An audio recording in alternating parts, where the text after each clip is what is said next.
don't know if Oprah's going to play well with the demographic of young black men who are perhaps skeptical or maybe Trump curious, but I do think it makes clear that there is support within the black community, and that could be very important in translating to young black men, like their mothers, their grandmothers are all doing this, like everyone in the community is behind this. Maybe there's a reason for that, and maybe I should investigate or interrogate why I am not quite in line yet. As we come of age as men, one of the must-have skills is to be able to decipher information in a logical manner, even if you don't like the packaging of it. There are some people that would say, oh, MSNBC, I can't watch that because it leans a certain way, but there's information, and in this particular case, Charles Coleman, the civil rights lawyer, is going to make a very good point. And when you listen to the point, you're going to hear some buzzwords. You already heard the first one, the get in line. But he's going to start with a succession of them that's going to explain why many people are not understanding the black male vote. Can you expand on that, Charles? Is that like that sort of family dynamic, the matriarchy coming together and being like, you will vote for Kamala Harris, young black man in my family? It does exist, and I think that in quite simple terms, that may be part of the problem because of the conversation and the way it's being had. There are a number of black men who I and Tremaine spoke to on the course of filming Black Men in America, The Road to 2024, who expressed a sense of part of the issue that they are having is the way that people are talking to them about their vote, as opposed to having conversations with them. A lot of black men have expressed feeling like folks are talking at them and castigating them for having questions, for having apprehension, for wanting to wait.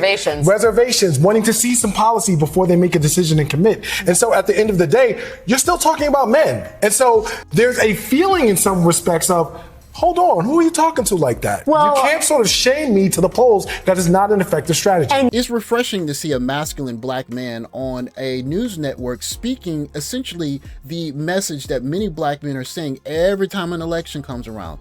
Why do you have these people shaking on stage? Or why are you telling me no voting, no whatever? Why aren't you not discussing what are the issues? I'm a man. Speak to me like one. Because often it is the same kind of message that we get over and over and over. A message that we heard even last night. Khalil Thompson is the founder of Win with Black Men. Khalil, what do you want black men to know about this election? Well, thank you, Oprah and Ms. Winfrey, for allowing us to be here and share in this amazing moment tonight. Brothers, men who are watching this and enjoying this moment, you have a choice. I choose experience and fortitude over something else. Okay, so let me just ask you this. Sorry. On the way here, when I was coming through the airport, black man stopped me and he said, I guess he knew I was coming here for something like this. And he goes, well, I'm just tell you, I'm voting for Trump. And I'm voting for Trump because he gave me that check. And so I've heard that from several people that I got the check, he gave us the check, and so therefore, forget about everything else. It's about the checks. Well, what he doesn't know is that Congress actually paid for the check and the American people paid for it. But there were a lot of black men, Jen, who said that they were supporting Donald Trump simply because he gave them a stimulus check. He gave them $1,200 back when he was president. They did not somehow remember that the current president also gave them a stimulus check, except that his name wasn't on it. So I had to remind them time after time that the check did not come from Donald Trump, that it came from a Democratic Congress. In this video so far, we've heard the buzzwords of getting in line and matriarchy, but what we're seeing from both Oprah and from Don Lemon is mommying. It's basically being told this is what you're supposed to do, this is the right thing to do, we're your authority figure, be a good boy and do what you're told. Look at me in the eyes, good boy. Look at me in the eyes. Say thank you.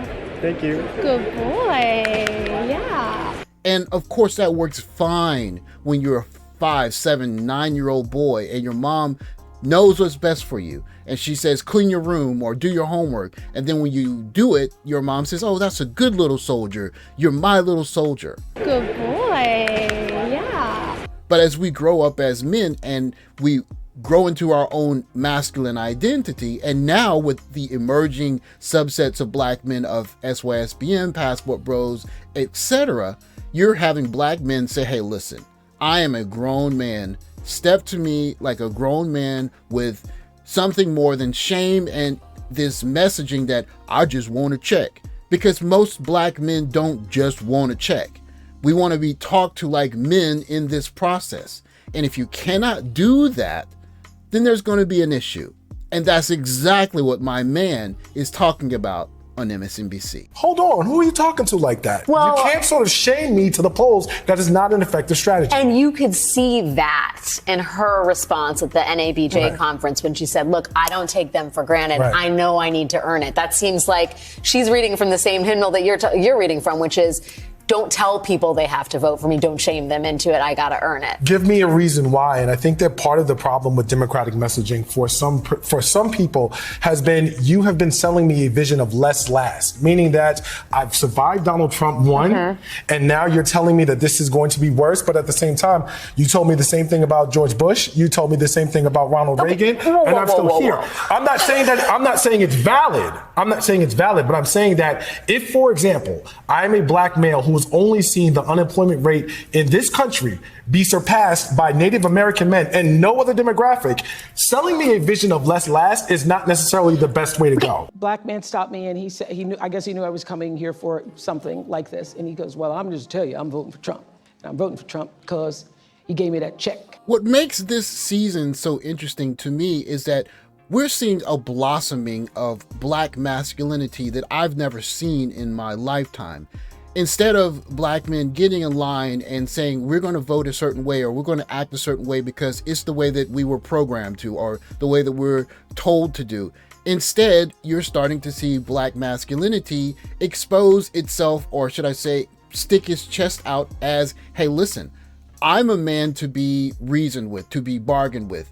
If you want my support, if you want my sweat, my energy, my protection, if you will, my provision, then reason with me. Step to me like a man.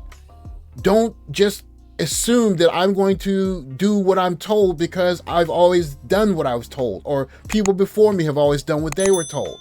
Because as men, when we grow into our own masculinity, we get to a point where we say, hey, listen, if that's what it is, I'm just not going to take part in it. Because after all, the testosterone that's flowing in our veins does not discriminate based on our skin color. And for those of us that get the chance to go overseas and see what masculinity looks like in its own environment, you get to see men who make dollars a day and eat very meager amounts of food, still display a masculinity that they're proud of, and they want to be respected when they are approached by people in their societies. And when that starts rubbing off on us as black men, there's only one way to go. Respect us as men, or just leave us alone. Because if we're going to be mommied, that is no longer a game that more and more black men want to play. Thanks for watching. Like, subscribe, comment below. Catch you next video. Take care, guys.